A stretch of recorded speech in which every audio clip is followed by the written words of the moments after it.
The year was 1812, and the once peaceful valley of Glenridge had turned into a battlefield.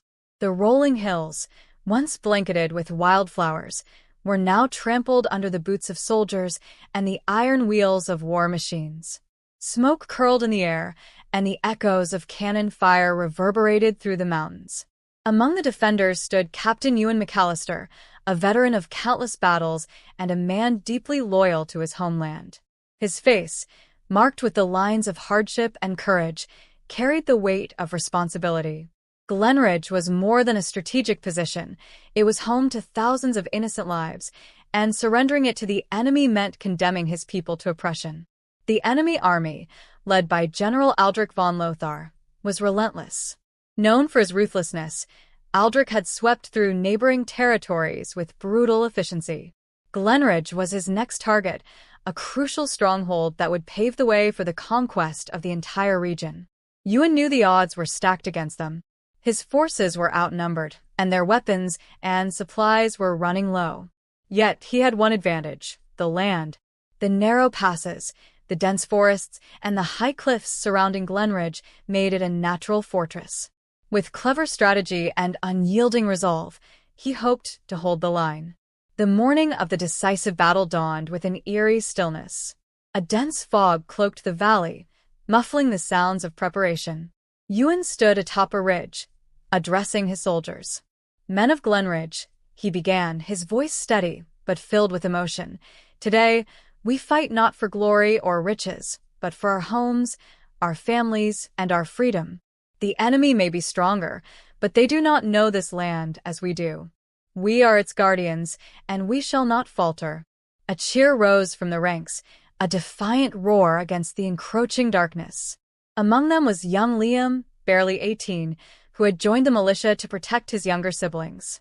He gripped his musket tightly, trying to hide the tremor in his hands. Nearby, old Fergus, a retired blacksmith, stood with a hammer slung over his shoulder, his eyes burning with determination. The first wave of the enemy arrived at dawn, their banners cutting through the mist like specters. They advanced methodically, their discipline evident in their precise formations. Ewan's men waited in silence, hidden among the rocks and trees. "Hold," Ewan whispered, his voice carried down the line. "Wait for my signal." When the enemy was within range, Ewan raised his sword. "Now." A thunderous volley of musket fire erupted from the defenders, catching the invaders off guard. The narrow pass became a death trap as the Glenridge men rained down projectiles from above. The element of surprise worked in their favor, forcing the enemy to retreat temporarily. But Aldric was no fool. Recognizing the defenders' strategy, he ordered his artillery to target the cliffs. The cannon fire shattered rocks and sent deadly shards cascading down. Despite the chaos, Ewan's men held their ground, refusing to yield. As the day wore on, the battle grew fiercer. The air was thick with smoke and the acrid stench of gunpowder. The clang of steel and the cries of the wounded echoed across the valley. Liam fought with desperation, his heart pounding as he dodged an enemy blade. Beside him, Fergus swung his hammer with brute force, protecting the younger fighters. Together, they exemplified the unity and resilience of Glenridge's defenders. By nightfall, the battlefield was littered with the fallen. The defenders had repelled multiple waves, but their losses were mounting. Ewan knew they couldn't hold out much longer without reinforcements. Yet there was no sign of aid. As the men gathered around campfires, Ewan walked among them, offering words of encouragement. He found Liam sitting quietly, his hands shaking as he cleaned his musket. "You did well today, lad," Ewan said, placing a hand on his shoulder. "I was scared," Liam admitted, his voice barely above a whisper. "Courage isn't the absence of fear," Ewan replied. "It's standing firm despite it. And you, Liam, have the heart of a true warrior." The night passed in uneasy silence, broken only by the occasional distant rumble of enemy activity. When dawn broke, it brought with it the final assault. Aldric's forces came in full strength, their sheer numbers overwhelming. Ewan's men fought valiantly, using every advantage the terrain offered. The defenders turned the narrow paths into killing zones, felling countless invaders. But the tide was turning. Amid the chaos, Liam found himself separated from his unit. He stumbled into an enemy officer who raised his sword to strike. Before the blade could fall, Fergus appeared, his hammer smashing into the attacker. "Stick close, lad," Fergus barked, shielding Liam as they made their way back to their comrades.